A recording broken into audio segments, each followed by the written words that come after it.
Korba police के सजग अभियान के तहत आज उरगा थाना क्षेत्र के बेंचुल भाठा के बस्ती में सीएसपी भूषण एका के नेतृत्व में अवैध शराब पकड़ने पहुंचे थे।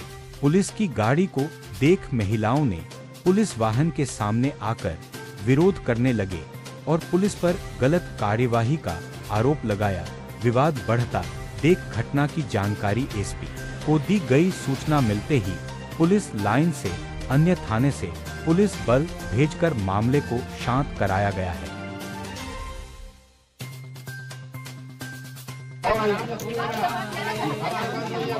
गाँव